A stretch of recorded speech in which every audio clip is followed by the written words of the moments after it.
Hey guys, welcome back to Trekyards. He's Commander Cockings. He's got a Foley. And today we're talking about Labyrinths. But not Labyrinth like the good one with David Bowie and Jennifer Connelly. We're talking about Discovery, Season 5, Episode 8. Labyrinths. Has the season finally kicked into high gear, Stuart, as we are rushing to the epic conclusion of not just the season, the series, and the franchise, in a sense, of this original era of New Trek. So, Stuart, what do you think of Episode 8? And did it live up to all the promise of going to the galaxy's biggest repository of old knowledge? I'm just wondering why this episode was 57 minutes. Because it didn't need to be. Well, first of all, the interior of this thing is fantastic. The exterior's the contact communication probe was It was just kind of boring, most of it. I appreciated a lot of the things they did, for sure. And did they even finish the back of the Breen Dreadnought model? Because we never see it. It's like always hidden in clouds and stuff. Well, there is 12 polygons there, so technically, yes. Oh, okay. There you go. We got to see the Badlands. There's... Book's performance was great. Burnham's performance was good. The actor, I assume, is the other role. Yes, yeah. The actor's performance was fantastic. Burnham, got to do some good stuff. Everyone else was kind of sidelined. Even like... Isn't that the norm, though? Yeah, like Stamets and Adira still doing Stamets and Adira things. They never have any character development. Jet Reno was there for a hot second, sure. I do like the ending with what happened with the Primarch. Mm-hmm. That was quite interesting, and that the lead up to that was all right. But overall, it did not need to be 57 minutes long, in my opinion. So, anyway, what did you think of this episode? I let out an audible laugh at one particular moment, and I'll love to know your reaction for the same moment, when they're setting up for this giant Breen shoot-a-thon, this firefight in the corridors, and then you see one excruciatingly quick, comm moment, and then it cuts them running in the door saying, he's been shot. I know. So you deleted the entire bit that was going to be interesting. But that's the bit that we were leading to. That was the interesting bit. And then I laughed because it felt like, it would have been 67 minutes long if they had included that. They had to cut that for time. I'm not saying it would have been a great phaser fight, but it's like, okay. This episode is thoroughly okay again. It was definitely dull, not because it was boring, but because not enough happened again.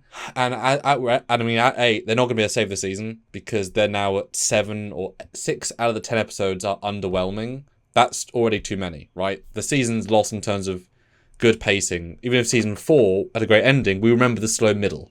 So that's what's happened here. They should absolutely have compressed these down into the first 5 and had an epic last 4.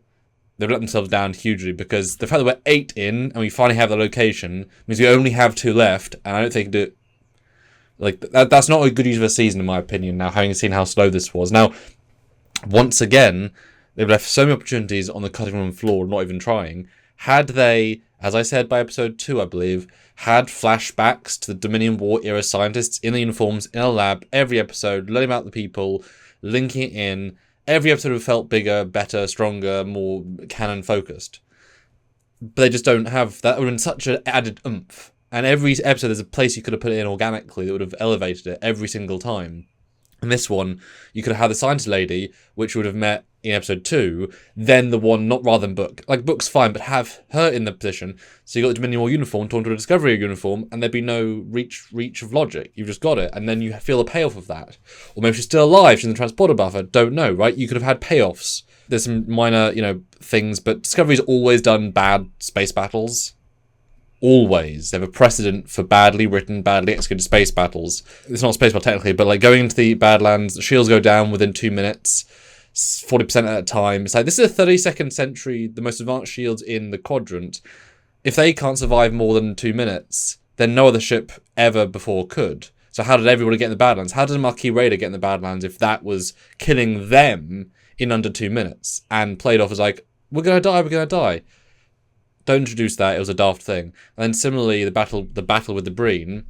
Stay the course. Stay still. And shields go down in 2 hits. It's like, okay.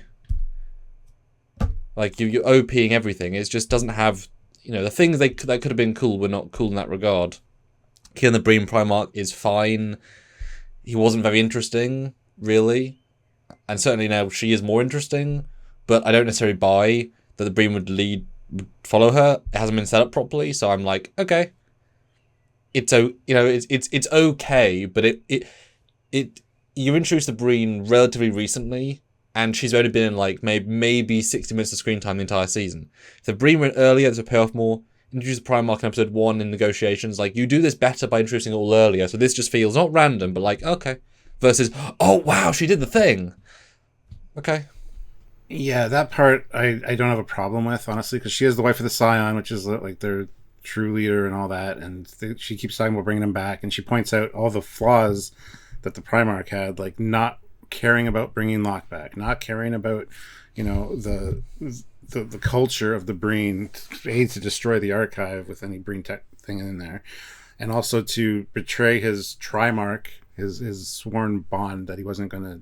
Like, I kind of like the build up to that, but yeah, the other guy that was kind of like checking her out, like she's very attractive to the Breen, I guess, because the other guy's like, hey baby, yeah, who's the second in command that we're introduced to that we don't know who it is? Like, I mean, looks can do 1,000 words, but yeah, the scenes were decent, but they would have been better had they been set up through more episodes and more growth. They're okay, but they could have been good, I did like the archivist lady.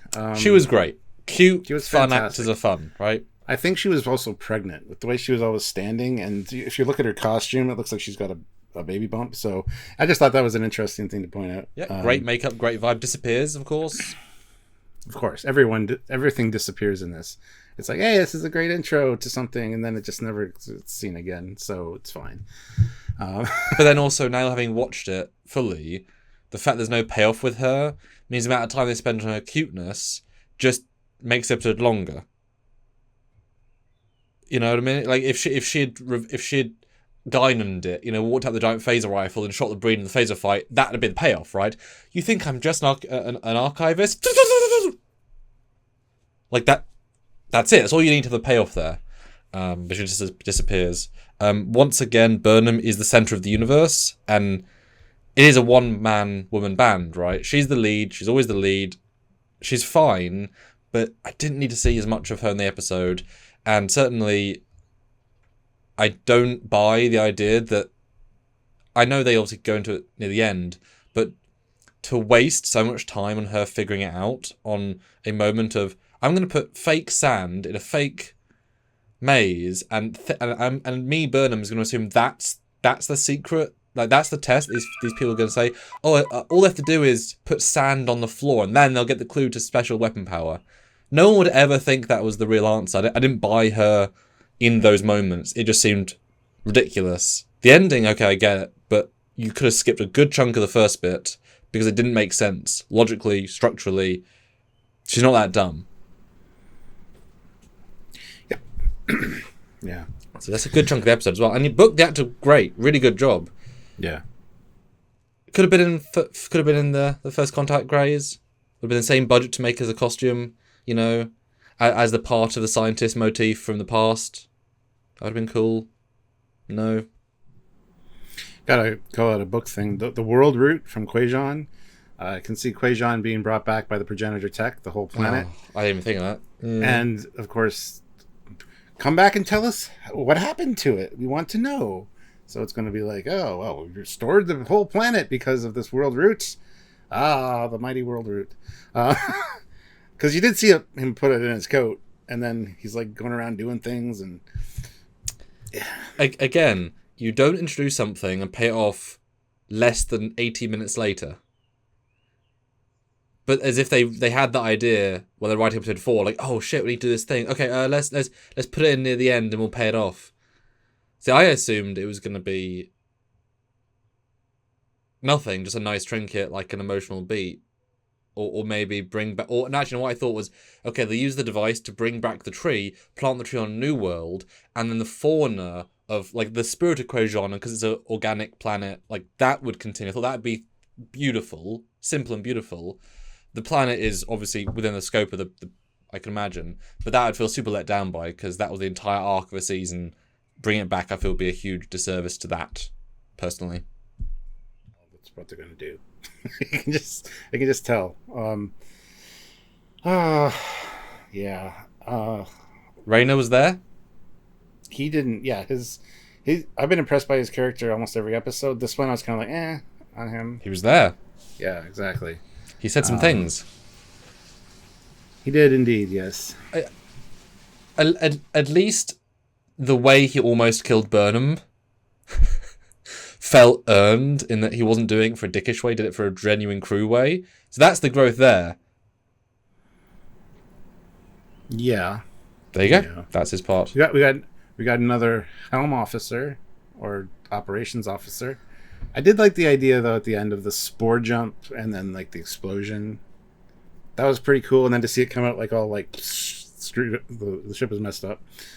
But yes, I mean at the beginning though they said we traced their jump signature here. I did. Please give us the information. So if they're scanning for the debris and wreckage, they scan and see a jump signature. And then trace it, because apparently they can trace mycelial jump signatures, which I've never bought for a second. And the key to solving the key to the universe of power, the progenitor, is 6 hours away from the Badlands. At their high. I get it. That is still insanely close. I know it is. That is scannable range. I mean, I wish it would have been in the far reaches of the Gamma Quadrant or the Delta Quadrant, like far away. Because I appreciate they at least like didn't put it somewhere ridiculous. Therefore, they'll just say, "Oh, they went through a wormhole to get there." But 6 hours, even if we're assuming they can go like 3 times max warp, not even a day, which means that we're 20 light years, which means that when they jump to is going to be in sensor range. As you say, whatever scanning tech for spore drives, that will absolutely be within their range, because that is really close. I mean, that's in Federation space, I would assume, because I'm not going to believe that warp has suddenly become slipstream in the future, because otherwise you do slipstream, right? And they make a huge point in season 3 of distances matter now. We can't just zip round. And I'm not gonna take that. Well, higher warp needs more dilithium. Nope, because Starfleet would use what they need to use to go places at the speed they need to. Therefore, if you had to report to somebody 6 hours away that's 400 light years, they would do it. But they never did that. They actively didn't do that, so I do not believe. So it is right there, which is dumb. Really dumb. And giving 5 hours to fix the spore drive. Because I love that sudden end of like, okay, we've lost the spore drive, great. Oh, it's going to come back. And they don't even mention we could just take shuttles and get there quickly, because 20 light years at shuttle warp is going to be like half an hour. Potentially an hour, right? These are very advanced shuttles, so just launch all of your shuttles. Get there first, and then they'll meet you. There's no problem here, right? No, that's a good point, actually. Now, you said you laughed out loud at one point. I laughed out loud at one point as well, where she's like, "The hell with you," and she storms off. And we get a whole bunch of stuff with the Breen, and she comes back and sits down. It's like, sorry, I needed a minute. It was kind of like, You're going to go off and do your thing in the dark, by the way, because all the lights are out. Anyway, it's just, that made me laugh. And did you notice with the musical cues, some of the musical cues sounded a little Harry Potter-esque, and it kind of made sense in the library. But yeah. I was impressed with the interior of the library. I thought that was very nicely done. Apparently it's a Toronto museum. I know. But yeah, I mean, I think it looked good, and they did a good job with that. The exterior we didn't really get to see. And was it just me, or did the communication probe look like the same probe that from Inner Light that hit Picard? Kind of had the same kind of configuration. So. Didn't think enough of it, honestly. I was underwhelmed by it. I thought it was the ship at first when we first saw it. Yeah. And I was like, ugh, okay then. And by the way, I did some math here. 20 light years, or 9.99, which was the max speed in the 24th century, was 22 hours. So add 600 years, that's going to be... I warped 9.99, 22 light years is 22 hours? Yes. 20,000. 20 light years is 22 hours, yes. So which is one sector. So they're one sector away. That's 9.99. 9.9 is 2 days. Those dots, so if they can go 9.9999, they're going to be there in no time. And if they've got the same warp as the Breen, then they should be equal. They didn't think about it. They really didn't. Just saying that they didn't care. What were you saying? Oh, the books, yeah. My only problem with the library is it just felt like a modern library, and it was unimaginative because it was a real set, right? It didn't have the money spent on, this room is where the uniforms were, this room is where the phasers were, this room is M5 computer storage. It was very generic because it was real books. So it could have been any show, any era, any whatever. Fine, right? I'm not going to win any awards for just it's library. Speaking of books, I did like the line, is your name really Book? No. I just have a book visiting me in the library. Lying to her, Booker. Because he didn't want to say his real name, but... Yeah, I just thought that was a cute line. It was. Well, it would have been nice if he said his real name and they said, no, Book's cuter. I agree. And how do we feel about 24th century people being able to invent something that connects your brain and forces you into a mind slumber AI generated program wirelessly? I have no thoughts on it either way. Just like I'm glad the tech lasted 900 years and didn't fizzle out. And I'm glad that not one person moved that crystal in 700 years. Because if someone moved it out of number 7, they'd be real screwed. Well, it would have been a dedicated spot for it, because they did go on to say that the scientist became an archivist and actually lived at the library for the rest of her life. So, but big part museums do redecorate, they do move things, keep things fresh. So there must have been a no move order under any circumstances. Don't move this crystal when everything else is getting moved. It's just a daft idea, like with the finding the rock. It's like you someone would have moved it in.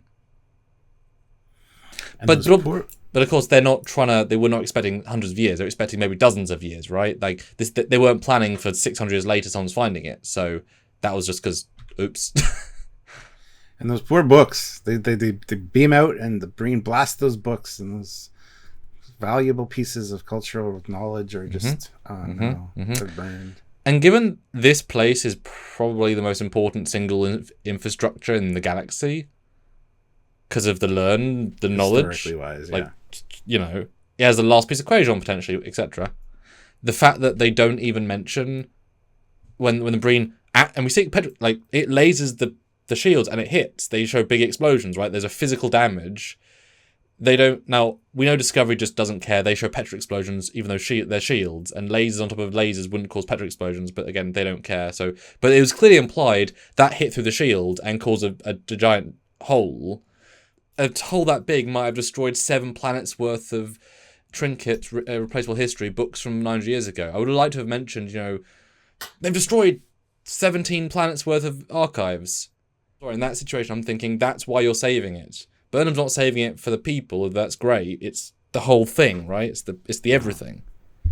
Which is why I like Library of Alexandria. Yeah, which is why I love mentioning the Breen. It's like, yeah, we have those artifacts. Of course we do. That was really cute, actually. Yeah.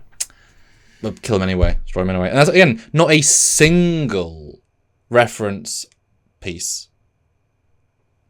None. From this special archive of everything from the past. Not one piece of anything. They couldn't do anything. Even their CGI version of the archive, they could have made CGI bits of exhibits and did some CGI uniforms. It would have been really straightforward. They didn't do a single reference. Yeah, and I also told you those are going to be the Badlands, and you were hoping that they wouldn't be.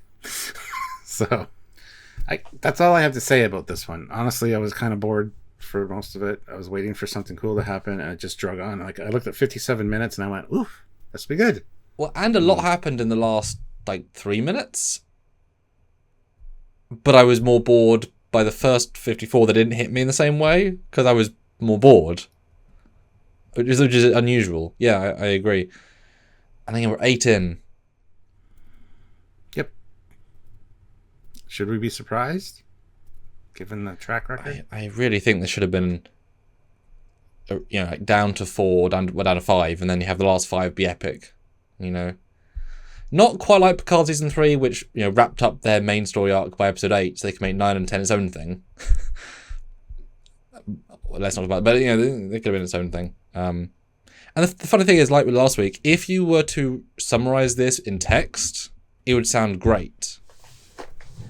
Yeah. But in watching it, it wasn't. So that's an achievement, really, isn't it? Yep. And again, not bad.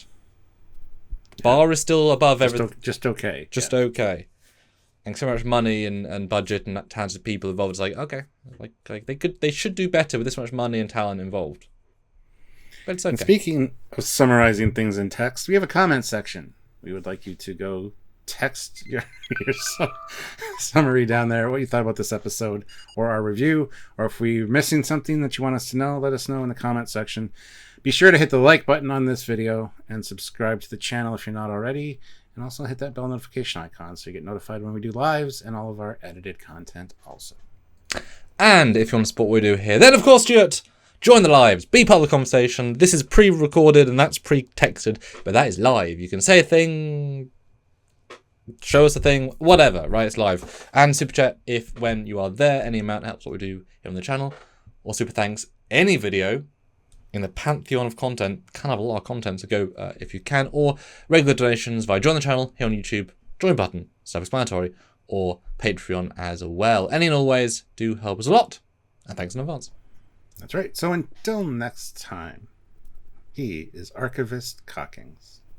And he is Breen Primarch, totally not going to be assassinated, Foley. Awesome. Bye, guys. Bye, guys.